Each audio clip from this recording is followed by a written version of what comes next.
de grosses, c'est-à-dire ils tissaient des filets traditionnels dans lesquels ils mettaient de gros cailloux, de grosses pierres, et ils attachaient ça à l'entrée du village. Donc quand ils voient, quand les guerriers, les surveillants des villages, quand ils voient les ennemis approcher, ils coupaient la corde. Wow. Et la pierre roulait sur les ennemis et ça les écrasait. Wow. Donc c'était de façon stratégique. C'est ça. Et maintenant, je me suis dit, mais comment, j'ai demandé à mon papa, j'ai dit, mais comment vous arriviez à construire et à faire un village là-bas? C'est ça. Il dit, d'accord.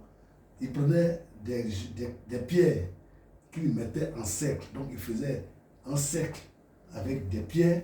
Et dans ce cercle-là, il descendait au pied de la montagne pour prendre la terre et puis venir mettre dans ce cercle-là pour remplir. Donc, pour nos parents étaient mathématiciens. Ah, mais oui. Donc, ils faisaient que j'ai parlé du pont tout à l'heure. Avec des réunions. Et donc, ils remplissaient ça au moins pendant 1 an, pendant 2 ans. La pluie, à force de tomber sur la terre-là, la terre se consolidait. Et maintenant, ils allaient couper maintenant des bois en brousse pour venir planter dans cette terre-là. Et ça devenait une habitation. Vous voyez? Et donc, aujourd'hui, on a encore ces vestiges-là dans mon village.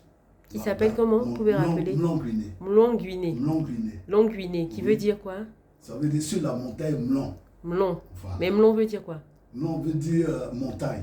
D'accord. Montagne Mlon. Ok. Donc Mlonguiné sur la montagne Mlon. Ok. Et donc ça a été découvert par un chasseur à l'époque. C'est comme ça que nos parents arrivaient à construire sur les montagnes. Bravo donc, à nos parents. J'ai eu l'occasion de visiter donc l'ancien site. Donc vous avez escaladé les montagnes pour arriver jusque-là? Oui, on a escaladé. C'est quelle hauteur? C'est pas trop chose.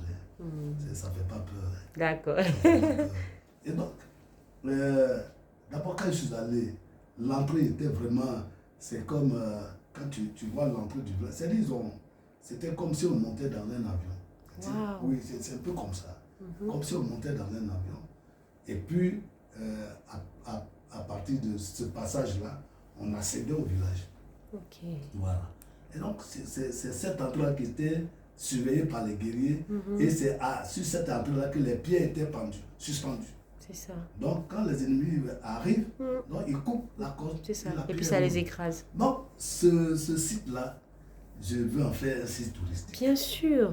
Vous voulez activer. Voilà, je veux activer. Je vais activer ce site-là pour en faire un site touristique parce que c'est vraiment bien. C'est très bien. C'est vraiment beau.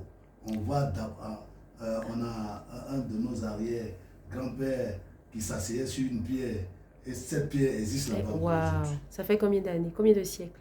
Mon village a été créé en 1840. Wow. 1840.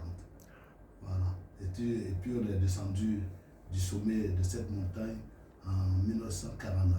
D'accord. En tout cas, papa, merci d'activer. Bon. Papa, il faut dire j'active. Voilà, j'active.